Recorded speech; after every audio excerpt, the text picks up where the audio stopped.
O sol não está com corte de gastos.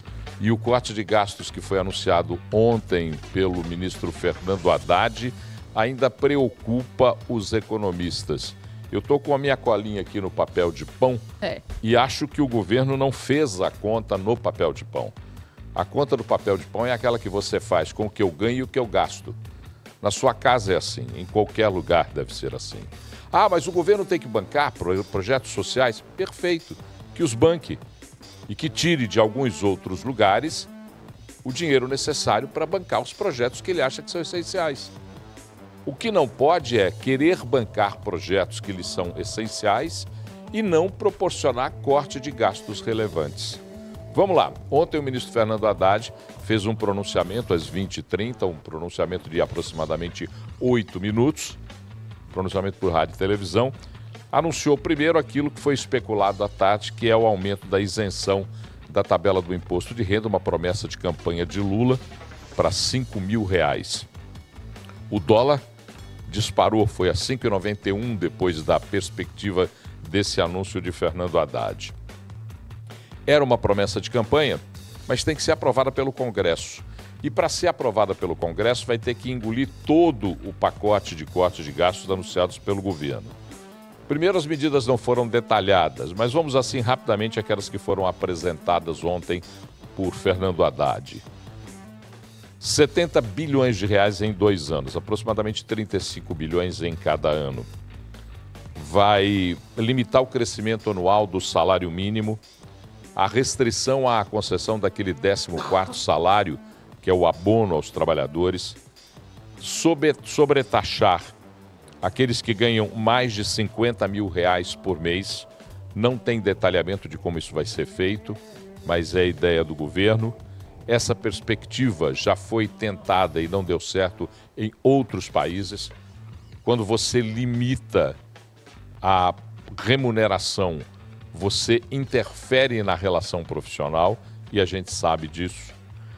A aposentadoria dos militares, que terão agora idade mínima alterada, mas também não há o detalhamento. Os super salários dos servidores, com cortes de benefícios que elevam o teto. Os servidores têm um teto de aproximadamente R$44 mil, mas aí vão adquirindo benefícios, juízes, desembargadores, assessores especiais, vão adquirindo benefícios e esse teto vai para o espaço. Eles pretendem, então, fazer uma limitação nesses benefícios para que não se exceda ao teto, o que é muito difícil, nós sabemos, porque esses artifícios vêm acompanhados de uma coisa muito cruel chamada direito adquirido. Ora, se o direito é adquirido, me conta onde pode comprar que eu quero adquirir também. As emendas parlamentares não podem crescer mais de 2,5% do que a inflação. E 50% das emendas parlamentares deverão ser enviadas para a saúde. Fim dos benefícios fiscais sempre que as contas públicas atingirem a negativo. Esse é um desafio brutal, porque os lobbies, as operações conjuntas, as pressões sobre o governo por benefícios fiscais fazem com que o governo seja refém dos benefícios fiscais. Hoje haverá o detalhamento.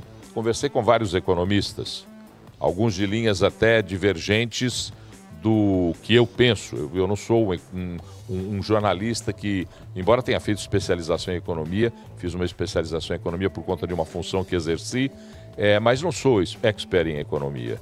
Só que não acredito nessa economia que é heterodoxa, ou seja, gasta-se e depois vê como é que vai ganhar.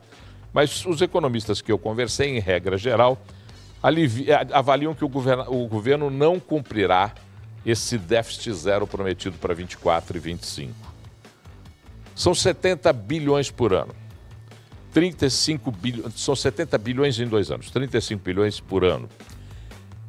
Essa projeção, no papel de pão, vai dar um rombo nas contas públicas de 50 bi para 2025.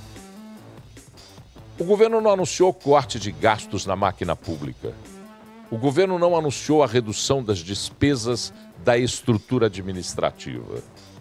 E é isso a única forma de você convencer população, mercado, setores produtivos, a economia como um todo.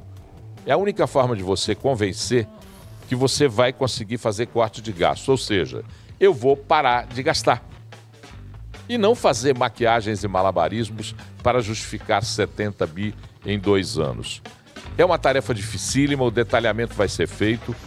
O Congresso Nacional terá uma discussão ampla sobre esse tema. Algumas dessas medidas dificilmente passarão pelo Congresso Nacional. A faixa salarial, a isenção do salário do imposto de renda é uma medida popular, mas ela vem acompanhada de outras tantas que pode até dificultar a aprovação da isenção na tabela do imposto de renda.